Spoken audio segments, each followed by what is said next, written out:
तो दोस्तों Indian oil के Q4 क्वार्टर के रिजल्ट आ चुके हैं। तो चलिए देखते हैं उनके रिजल्ट में क्या क्या चेंजेस आए हैं और हम लोग शुरुआत करेंगे हमेशा की तरह इनके बेसिक्स के साथ। तो आप देखेंगे इनका जो मार्केट कैप है वो करीब 1,90,000 करोड़ के आसपास का है। इनका पी करीब 5.1 का है, आरओसी 17.5 का है और आरओई 19.2 के आसपास का है। सबसे इंपॉर्टेंट चीज ये डिविडेंड दे रहे हैं 5% के आसपास का और इनकी फेस वैल्यू 10 के आसपास की बनी हुई है। तो इंडियन ऑयल के बारे में कुछ हम लोग पहले बेसिक्स जान लेते हैं कि इंडियन ऑयल है क्या। तो इंडियन ऑयल आप देखेंगे एक महारत्ना कंपनी है जो गवर्नमेंट ऑफ इंडिया कंट्रोल करती है, ठीक है। तो यहाँ पर मेंशन है इस चीज के बारे में। और उसके बाद क्या है, ये लोग क्या करते हैं, इंटायर हाइड्रोकार्बन की वैल्यू चेन को ही कंट्रोल करते हैं।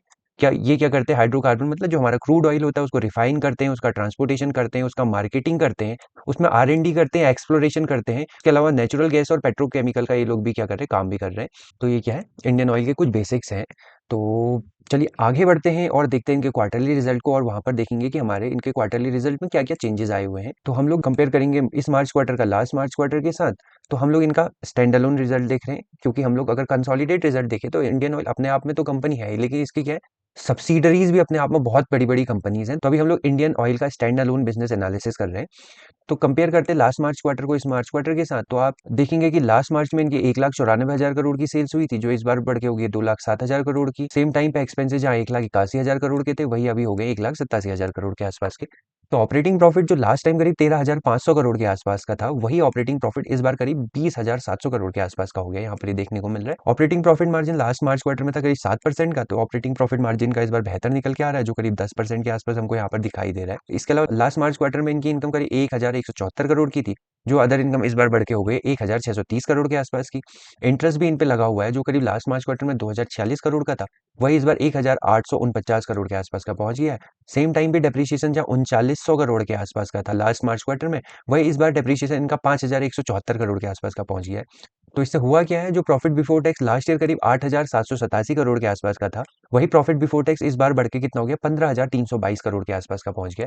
तो यहाँ पर हमको क्या चीज देखने को मिल रही है, तो हम लोग देखेंगे कि क्वार्टर एंड क्वार्टर बेसिस पे इंडियन ऑयल का जो क्या है, प्रॉफिट बिफोर टैक्स वो करीब 90% से इंक्रीज हो गया है। सेम टाइम पे आप देखेंगे इन पे लास्ट ईयर 17% का इंटरेस्ट लगा था मार्च क्वार्टर में, इस बार वो हो गया 26% का।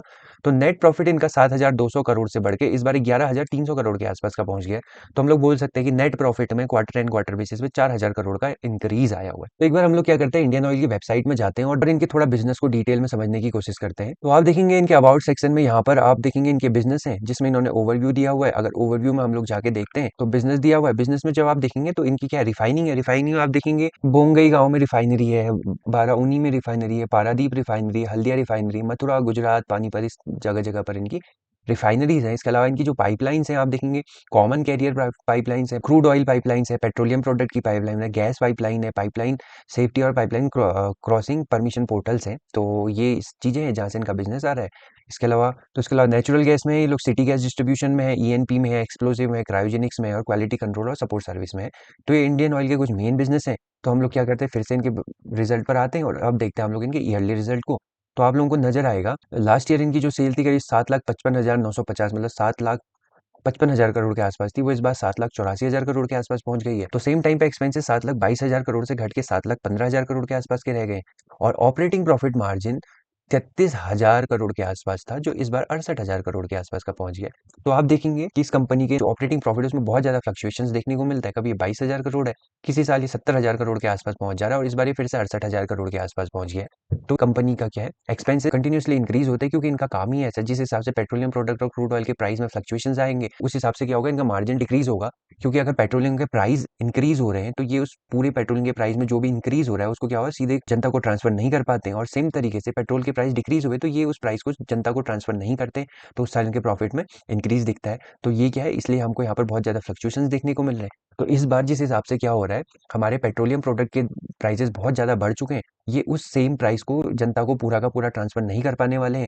तो आप देखेंगे कि पेट्रोलियम के प्राइस जहाँ $120 के आसपास पहुंच गए हैं, क्रूड ऑयल के प्राइस, वहीं पर इन्होंने क्या करा, अभी पेट्रोल के प्राइस में केवल 2 से 3% का ही हाइक किया हुआ है। तो ये सारा का सारा ये लॉस कौन, ये कंपनियां खुद झेल रही हैं, क्योंकि ये गवर्नमेंट कंपनी है और गवर्नमेंट ये नहीं चाहती कि ये क्या करे, सरकार क्या करे, जनता पर सारे के सारा जो भी इंक्रीज आ रहा है उसका लोड डाले। लोड डालती भी है तो धीरे धीरे डालती है और तब तक कंपनी को सारा लॉस खुद झेलना पड़ता है। तो यही चीज यहाँ पर भी देखने को मिल रही है।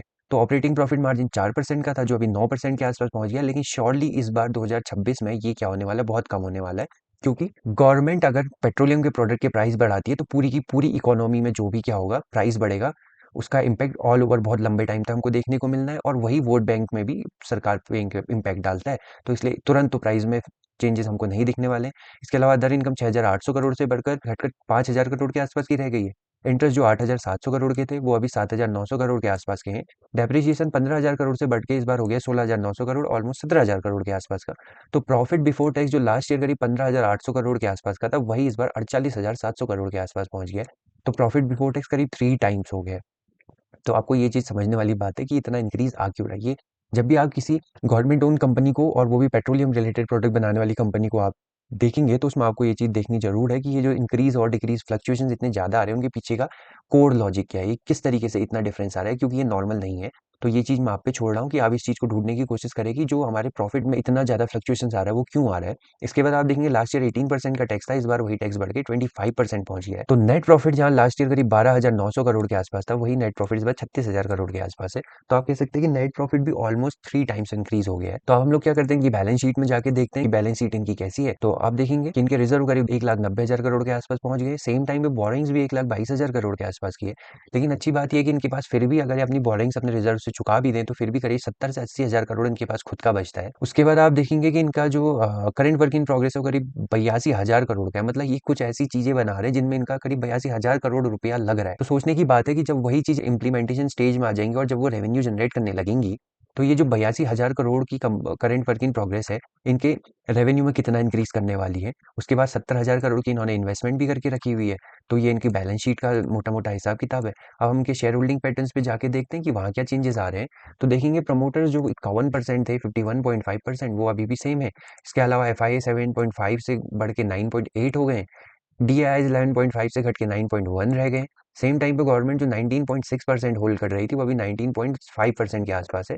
और पब्लिक की शेयर होल्डिंग भी ऑलमोस्ट सेम ही बनी हुई है, उसमें बहुत कोई मेजर चेंजेस नहीं आया हुआ है। तो इस तरीके से हम कह सकते हैं कि शेयर होल्डिंग क्या है, ऑलमोस्ट बैलेंस ही चल रही है, उसमें बहुत ज़्यादा चेंजेस नहीं आए। जो हमको मेन चेंजेस देखने को मिल रहा है, वो देखने को मिल रहा है कि जनता की शेयर होल्डिंग में, जो पहले करीब करीब 17 लाख के आसपास हुआ करती थी, वो अभी 27 लाख के आसपास पहुंच गई। तो मतलब करीब 10 लाख शेयर होल्डर कंपनी के इंक्रीज हुए हैं।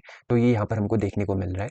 तो ये इंडियन ऑयल कंपनी का मोटा मोटा एनालिसिस था, जिसमें हमको ये समझ में आ रही है कि करीब इनके पास जो खुद का रिजर्व है वही 1,90,000 करोड़, मतलब 2 लाख करोड़ के आसपास है। बोरिंग 1,20,000 करोड़ के आसपास हमको देखने को मिल रही है। और सबसे अच्छी बात है, करीब 5% का आपको डिविडेंड भी दे रहे हैं। इसका मतलब है कि आप एक अच्छी खासी क्या कर रहे हैं, डिविडेंड यील्ड भी इससे जनरेट कर सकते हैं। तो ये इंडियन ऑयल कॉर्पोरेशन का हमारा मोटा मोटा एनालिसिस था। तो आई होप आपको एनालिसिस पसंद आया होगा। अगर आपको एनालिसिस पसंद आया तो वीडियो को जरूर लाइक करिएगा। तो चलिए मिलते हैं नेक्स्ट वीडियो में, तब तक अपना ख्याल रखिए।